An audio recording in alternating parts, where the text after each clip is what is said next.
न्यायों की पुस्तक अध्याय 13। न्यायों की पुस्तक अध्याय 13। शिमशोन का चरित्र। और इस्राएलियों ने फिर यहोवा की दृष्टि में बुरा किया, इसलिए यहोवा ने उनको पलिश्तियों के वश में 40 वर्ष के लिए रखा। दानियों के कुल का सोरावासी मानोह नाम एक मनुष्य था, जिसकी पत्नी के बांझ होने के कारण कोई पुत्र न था। स्त्री को यहोवा के दूत ने दर्शन देकर कहा, सुन, बांझ होने के कारण तेरे बच्चा नहीं, परंतु अब तू गर्भवती होगी और तेरे बेटा होगा। इसलिए अब सावधान रह कि न तो तू दाख मधु व किसी भांति की मदिरा पिए और न कोई अशुद्ध वस्तु खाए, क्योंकि तू गर्भवती होगी और तेरे एक बेटा उत्पन्न होगा और उसके सिर पर छुरा न फिरे, क्योंकि वह जन्म ही से परमेश्वर का नाजिर रहेगा और इस्राएलियों को पलिश्तियों के हाथ से छुड़ाने में वही हाथ लगाएगा। उस स्त्री ने अपने पति के पास जाकर कहा, परमेश्वर का एक जन मेरे पास आया था, जिसका रूप परमेश्वर के दूत का सा अति भय योग्य था, और मैंने उससे न पूछा कि तू कहाँ का है, और न उसने मुझे अपना नाम बताया, परंतु उसने मुझसे कहा, सुन, तू गर्भवती होगी और तेरे एक बेटा होगा। इसलिए अब न तो दाख मधु व किसी भांति की मदिरा पीना और न कोई अशुद्ध वस्तु खाना, क्योंकि वह लड़का जन्म से मरण के दिन तक परमेश्वर का नाजिर रहेगा। तब मानोह ने यहोवा से यह विनती की कि हे प्रभु, विनती सुन। परमेश्वर का वह जन जिसे तूने भेजा था फिर हमारे पास आए और हमें सिखलाए कि जो बालक उत्पन्न होने वाला है उससे हम क्या क्या करें। मानोह की यह बात परमेश्वर ने सुन ली। इसलिए जब वह स्त्री मैदान में बैठी थी और उसका पति मानोह उसके संग न था, तब परमेश्वर का वही दूत उसके पास आया। तब उस स्त्री ने झट दौड़कर अपने पति को यह समाचार दिया कि जो पुरुष उस दिन मेरे पास आया था उसी ने मुझे दर्शन दिया है। यह सुनते ही मानोह उठकर अपनी पत्नी के पीछे चला और उस पुरुष के पास आकर पूछा कि क्या तू वही पुरुष है जिसने इस स्त्री से बातें की थी? उसने कहा, मैं वही हूँ। मानोह ने कहा, अब तेरे वचन पूरे हो जाए तो इस बालक का कैसा ढंग और उसका क्या काम होगा? यहोवा के दूत ने मानोह से कहा, जितनी वस्तुओं की चर्चा मैंने इस स्त्री से की थी उन सब से यह परे रहे। यह कोई वस्तु जो दाखलता से उत्पन्न होती है न खाए और न दाख मधु व किसी भांति की मदिरा पिए और न कोई अशुद्ध वस्तु खाए। जो आज्ञा मैंने इसको दी थी उसी को यह माने। मानोह ने यहोवा के दूत से कहा, हम तुझको रोक ले कि तेरे लिए बकरी का एक बच्चा पकाकर तैयार करे। यहोवा के दूत ने मानोह से कहा, चाहे तो तू मुझे रोक रखे, परंतु मैं तेरे भोजन में से कुछ न खाऊंगा, और यदि तू होमबलि करना चाहे तो यहोवा ही के लिए कर। मानोह तो न जानता था कि यह यहोवा का दूत है। मानोह ने यहोवा के दूत से कहा, अपना नाम बता, इसलिए कि जब तेरी बातें पूरी हो तब हम तेरा आदर मान कर सके। यहोवा के दूत ने उससे कहा, मेरा नाम तो अद्भुत है, इसलिए तू उसे क्यों पूछता है?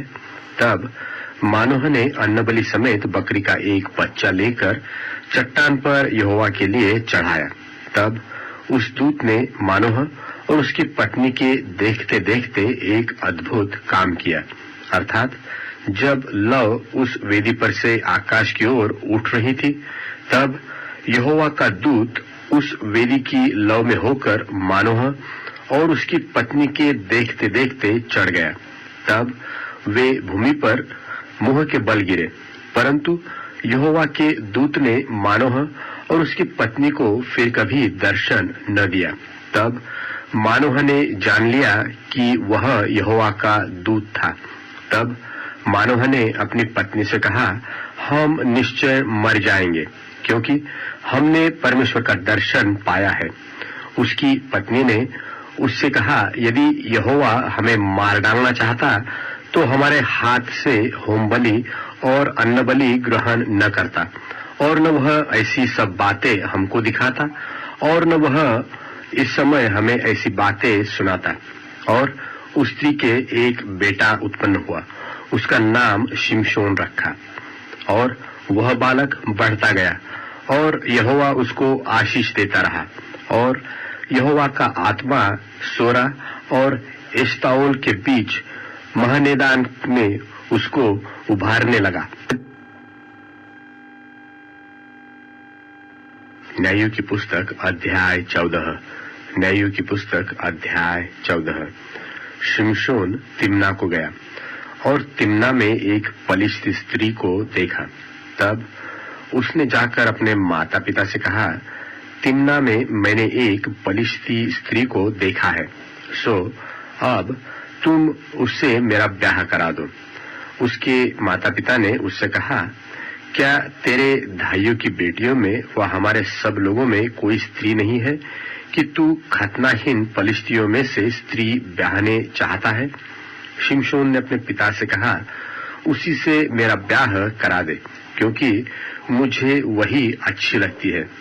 उसके माता पिता न जानते थे कि यह बात यहोवा की ओर से होती है कि वह पलिश्तियों के विरुद्ध दाव ढूंढता है।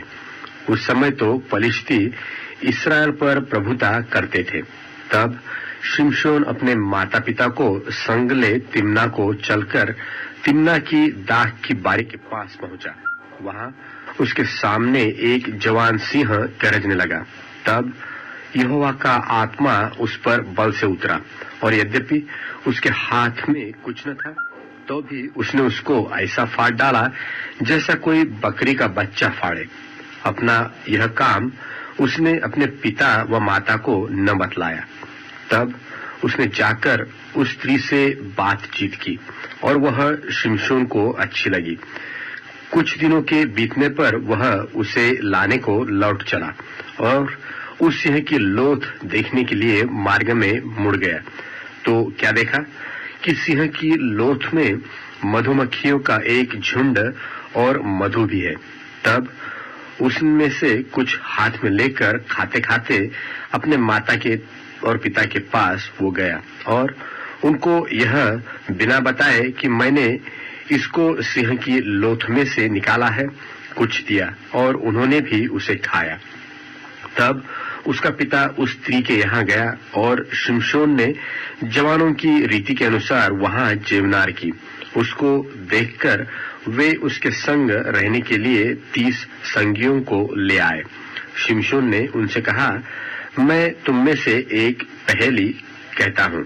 यदि तुम इस जेवनार के 7 दिनों के भीतर उसे बूझकर अर्थ बता दो, तो मैं तुमको 30 कुर्ते और 30 जोड़े कपड़े दूंगा। और यदि तुम उसे न बता सको, तो तुमको मुझे 30 कुर्ते और 30 जोड़े कपड़े देने पड़ेंगे।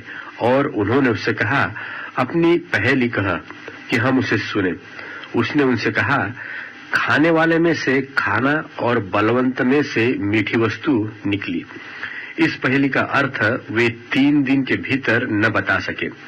7वें दिन उन्होंने शिमशोन की पत्नी से कहा, अपने पति को फुसला कि वह हमें पहेली का अर्थ बताए, नहीं तो हम तुझे तेरे पिता के घर समेत आग में जलाएंगे। क्या तुम लोगों ने हमारा धन लेने के लिए हमारा नेवता किया है? क्या यही बात नहीं है? तब शिमशोन की पत्नी यह कहकर उसके सामने रोने लगी कि तू तो मुझसे प्रेम नहीं, बैर ही रखता है कि तूने एक पहेली मेरी जाति के लोगों से तो कही है, परंतु मुझको उसका अर्थ भी नहीं बताया। उसने कहा, मैंने उसे अपनी माता व पिता को भी नहीं बताया, फिर क्या मैं तुझको बता दूं? और जेवनार के 7 दिनों में वह स्त्री उसके सामने रोती रही, और 7वें दिन जब उसने उसको बहुत तंग किया, तब उसने उसको पहेली का अर्थ बता दिया। तब उसने उसे अपने जाति के लोगों को बता दिया। तब 7वें दिन सूर्य डूबने न पाया कि उस नगर के मनुष्यों ने शिमशोन से कहा, मधु से अधिक क्या मीठा और सिंह से अधिक क्या बलवंत है। उसने उनसे कहा, यदि तुम मेरी कलोर को हल में न जोतते तो मेरी पहेली को कभी न बूझते। तब यहोवा का आत्मा उस पर बल से उतरा और उसने अश्कलोन को जाकर वहां के 30 पुरुषों को मार डाला और उनका धन लूटकर 30 जोड़े कपड़ों को पहेली के बताने वालों को दे दिए।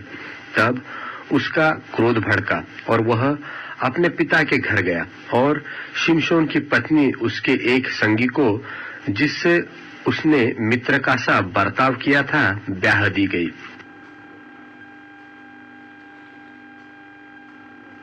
न्यायों की पुस्तक अध्याय 15। न्यायों की पुस्तक अध्याय 15। परंतु कुछ दिनों बाद गेहूं की कटनी के दिनों में शिमशोन ने बकरी का एक बच्चा लेकर अपनी ससुराल में जाकर कहा, मैं अपनी पत्नी के पास कोठरी में जाऊंगा।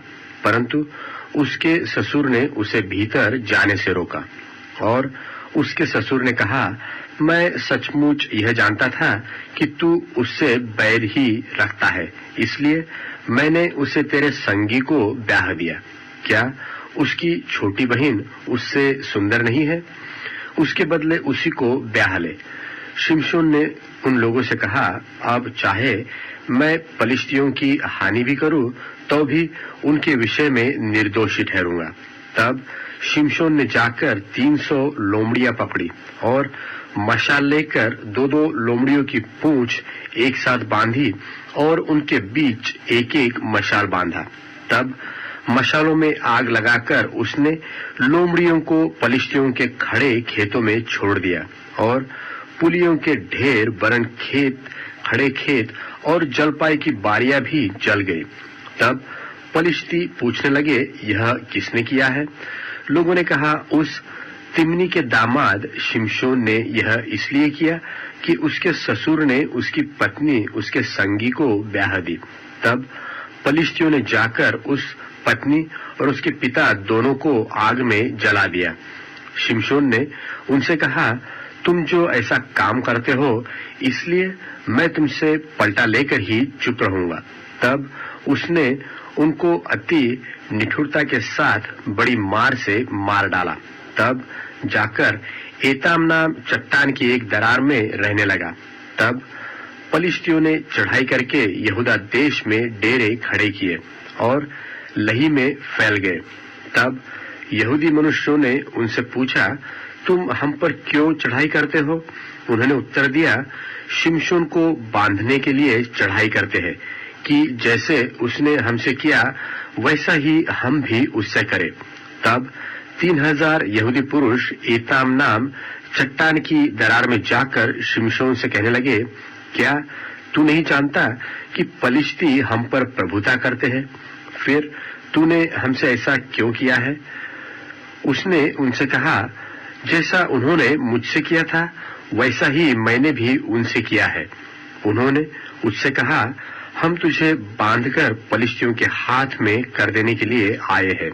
शिमशोन ने उनसे कहा, मुझसे यह शपथ खाओ कि तुम मुझ पर प्रहार न करोगे। उन्होंने कहा, ऐसा न होगा, हम तुझे कसकर उनके हाथ में कर देंगे, परंतु तुझे किसी रीति मार न डालेंगे।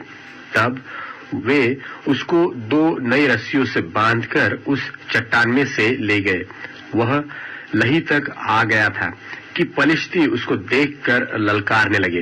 तब यहोवा का आत्मा उस पर बल से उतरा और उसकी बाहों की रस्सियां आग में जलते हुए सन के समान हो गई और उसके हाथों के बंधन मानो गलकर टूट पड़े।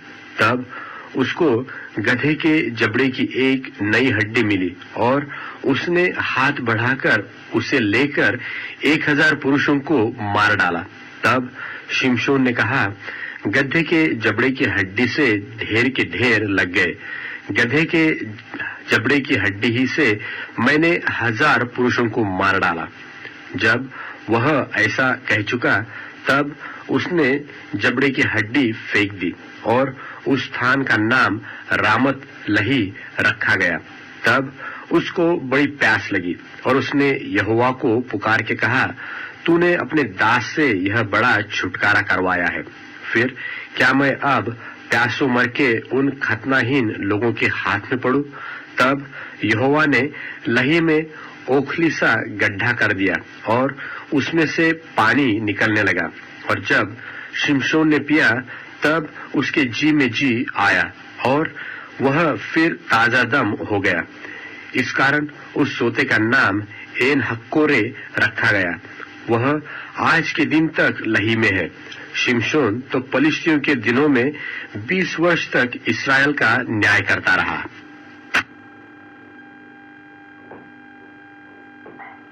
न्यायों की पुस्तक अध्याय 16। न्यायों की पुस्तक अध्याय 16। तब शिमशोन अज्जा को गया और वहां एक वेश्या को देखकर उसके पास गया।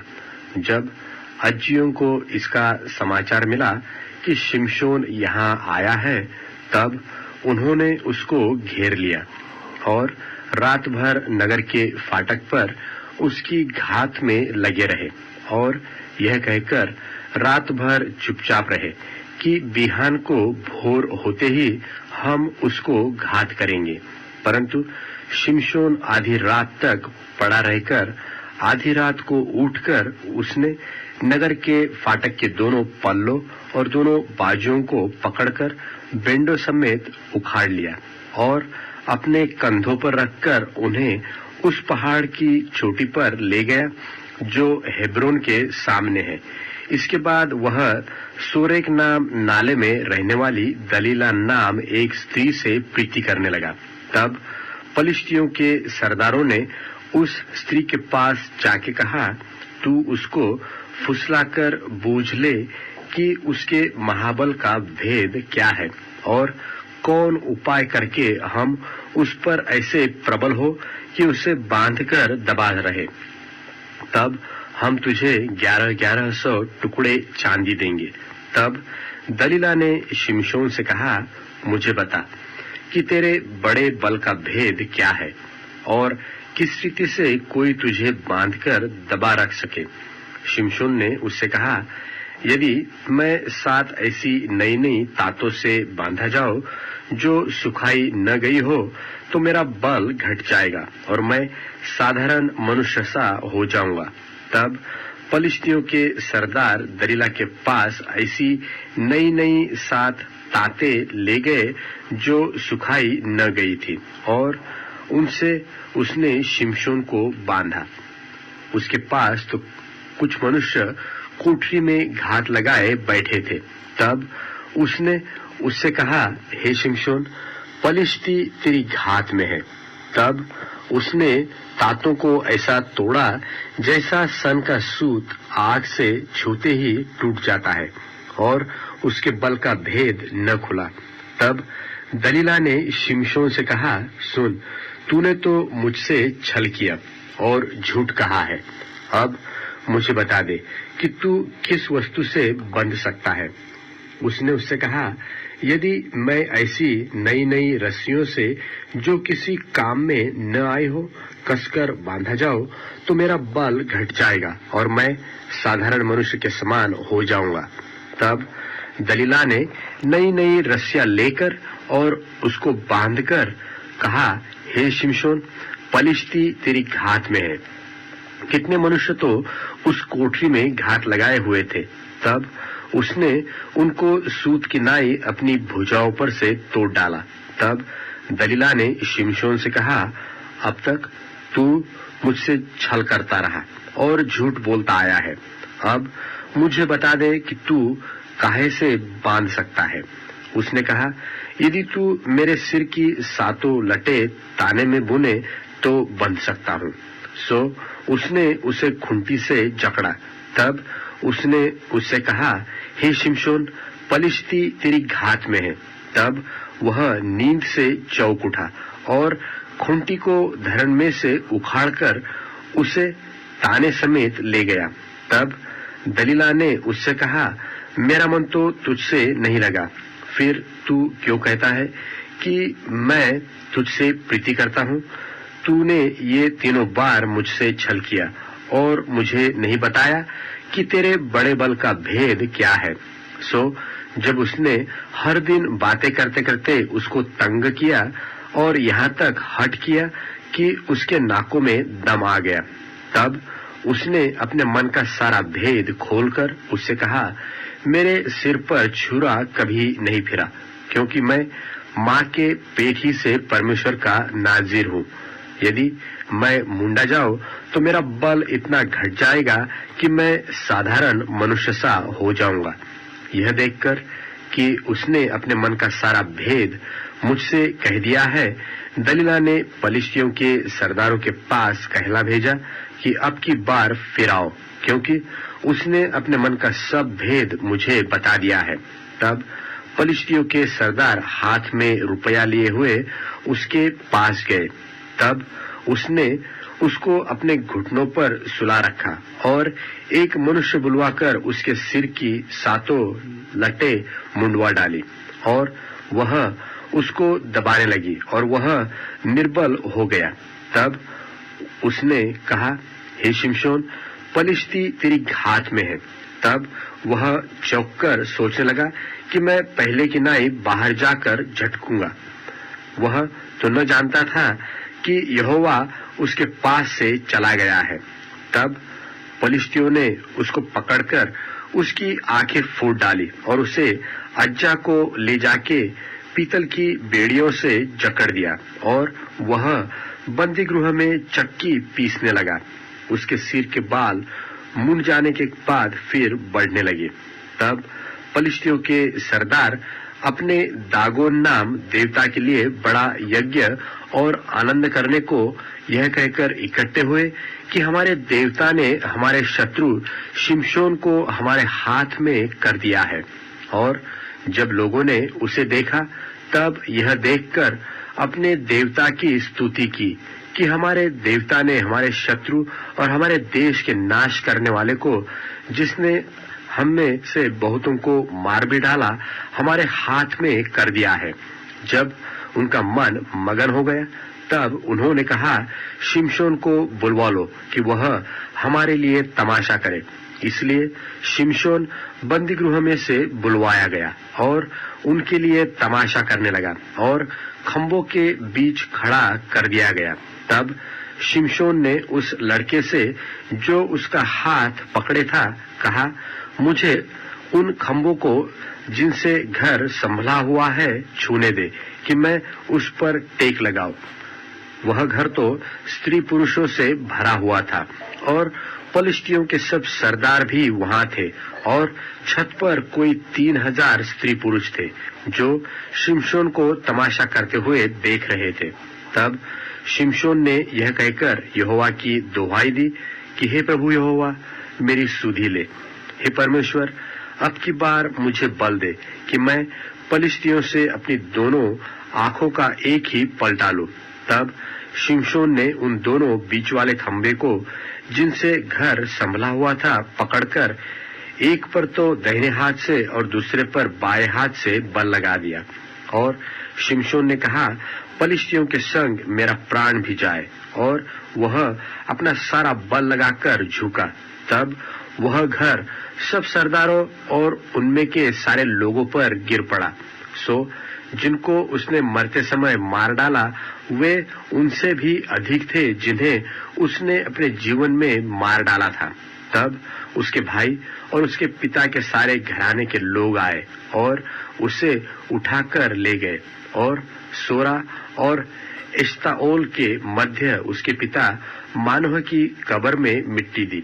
उसने इस्राएल का न्याय 20 वर्ष तक किया था।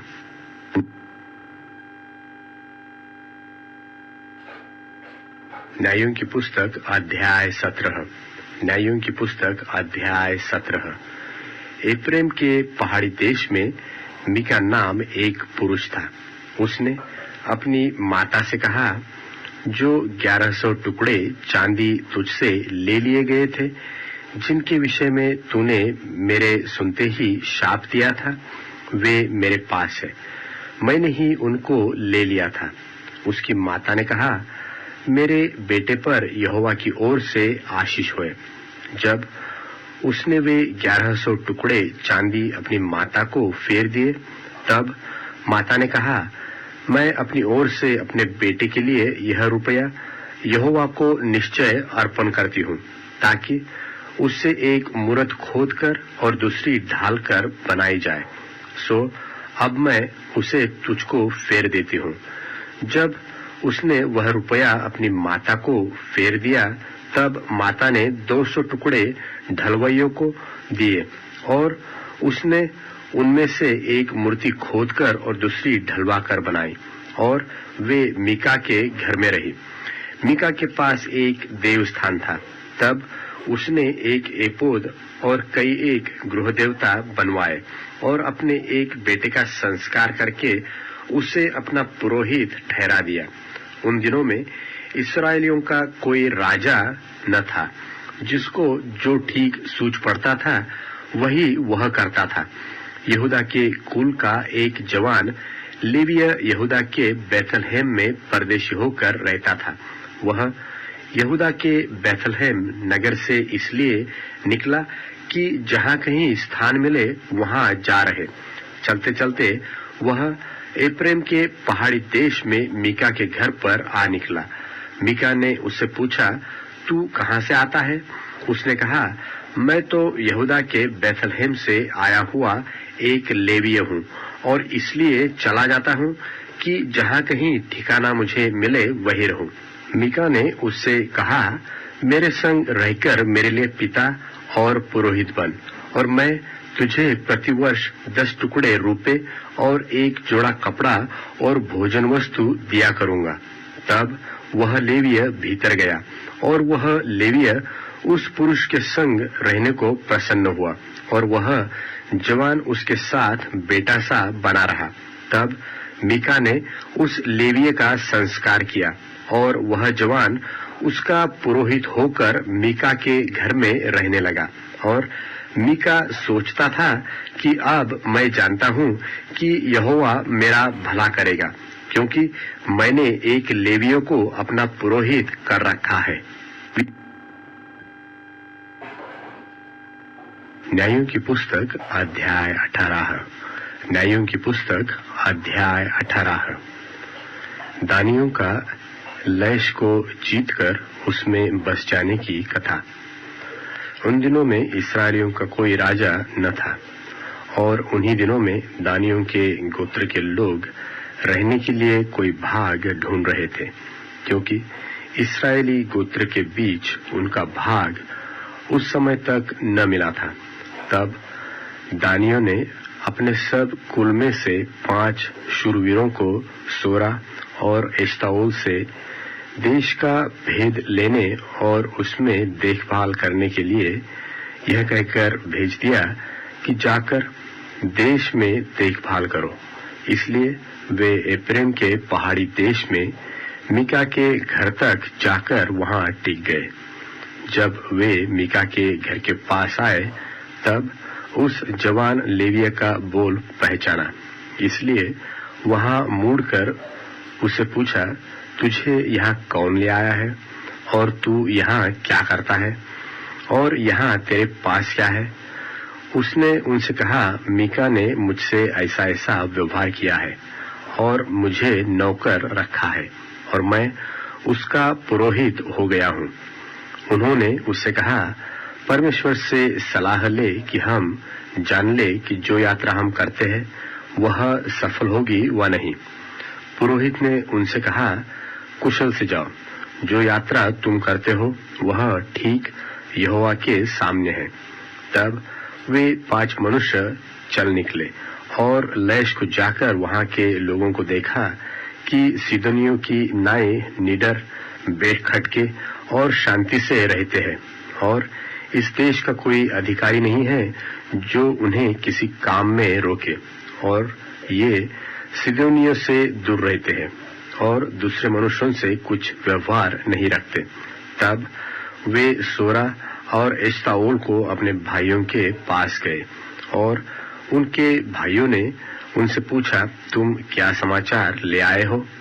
उन्होंने कहा, आओ हम उन लोगों पर चढ़ाई करें, क्योंकि हमने उस देश को देखा कि वह बहुत अच्छा है। तुम क्यों चुपचाप रहते हो? वहां चलकर उस देश को अपने देश में कर लेने में आलस न करो। वहां पहुंचकर तुम निडर रहते हुए लोगों को और लंबा चौड़ा देश पाओगे, और परमेश्वर ने उसे तुम्हारे हाथ में दे दिया है। वह ऐसा स्थान है जिसमें पृथ्वी भर के किसी पदार्थ की घटी नहीं है। तब वहां से अर्थात सोरा और एश्ताओल से दानियों के कुल के 600 पुरुषों ने युद्ध के हथियार बांधकर प्रस्थान किया। उन्होंने जाकर यहूदा देश के किर्यत्यारीम नगर में डेरे खड़े किए। इस कारण उस स्थान का नाम महनेदान आज तक पड़ा है। वह तो किर्यत्यारीम के पश्चिम की ओर है। वहां से वे आगे बढ़कर एफ्रेम के पहाड़ी देश में मीका के घर के पास आए। तब जो 5 मनुष्य लैस के देश का भेद लेने गए थे, वे अपने भाइयों से कहने लगे, क्या तुम जानते हो कि इन घरों में एक एपोद, कई गृह देवता, एक खुदी हुई और एक ढली हुई मूर्ति है। इसलिए अब सोचो कि क्या करना चाहिए। वे उधर मुड़कर उस जवान लेवी के घर गए जो मीका का घर था, और उसका क्षेम कुशल पूछा। और वे 600 दानी पुरुष फाटक में हथियार बांधे हुए खड़े रहे। और जो 5 मनुष्य देश का भेद लेने गए थे, उन्होंने वहां घुसकर उस खुदी हुई मूरत और एपोद और गृह देवताओं और ढली हुई मूर्तों को ले लिया। और वह पुरोहित फाटक में उन हथियार बांधे हुए 100 पुरुषों के संग खड़ा था। जब वे 5 मनुष्य मीका के घर में घुसकर खुदी हुई मूरत, एपोद, गृह देवता और ढली हुई मूरत को ले आए, तब पुरोहित ने उनसे पूछा, यह तुम क्या करते हो? उन्होंने उससे कहा, चुप रह और अपने मुंह को हाथ से बंद कर, और हम लोगों के संग चलकर हमारे लिए पिता और पुरोहित बन। तेरे लिए क्या अच्छा है, यह कि एक ही मनुष्य के घराने का पुरोहित हो, व यह कि इस्राएलियों के एक गोत्र और कुल का पुरोहित हो? तब पुरोहित प्रसन्न हुआ। सो वह एपोद, गृह देवता और खुदी हुई मूरत को लेकर उन लोगों के संग चला गया। तब वे मुड़े और बाल बच्चों, पशुओं और सामान को अपने आगे करके चल दिए। जब वे मीका के घर से दूर निकल गए थे, तब जो मनुष्य मीका के घर के पास वाले घरों में रहते थे, उन्होंने इकट्ठे होकर दानियों को जा लिया और दानियों को पुकारा। तब उन्होंने मुंह फेर के मीका से कहा, तुझे क्या हुआ कि तू इतना बड़ा दिल लिए आता है? उसने कहा, तुम तो मेरे बनवाए हुए देवताओं और पुरोहितों को ले चले हो, फिर मेरे पास क्या रह गया? तो तुम मुझसे क्यों पूछते हो कि तुझे क्या हुआ है? दानियों ने उससे कहा, तेरा बोल हम लोगों में सुनाई न दे, कहीं ऐसा न हो कि क्रोधी जन तुम लोगों पर प्रहार करे और तू अपना और अपने घर के लोगों के भी प्राण को खो दे। तब दानियों ने अपना मार्ग लिया, और मीका यह देखकर कि वे मुझसे अधिक बलवंत है, फिर के अपने घर लौट गया। और वे मीका के बनवाए हुए पदार्थों और उसके पुरोहित को साथ ले लैश के पास आए, जिसके लोग शांति से और बिना खटके रहते थे। और उन्होंने उनको तलवार से मार डाला और नगर को आग लगाकर फूंक दिया, और कोई बचाने वाला न था, क्योंकि वह सीदोन से दूर था और वे और मनुष्यों से कुछ व्यवहार न रखते थे। और वह बेत्रहूब की तराई में था। तब उन्होंने नगर को दृढ़ किया और उसमें रहने लगे, और उन्होंने उस नगर का नाम इस्राएल के पुत्र अपने मूल पुरुष दान के नाम पर दान रखा, परंतु पहले तो उस नगर का नाम लैश था। तब दानियों ने उस खुदी हुई मूरत को खड़ा कर दिया, और देश की बंधुआई के समय वह योनातान, जो गेर्शोम का पुत्र और मूसा का पोता था, वह और उसके वंश के लोग दान गोत्र के पुरोहित बने रहे और जब तक परमेश्वर का भवन शीलो में बना रहा तब तक वे मीका की खुदवाई हुई मूरत को स्थापित किए रहे।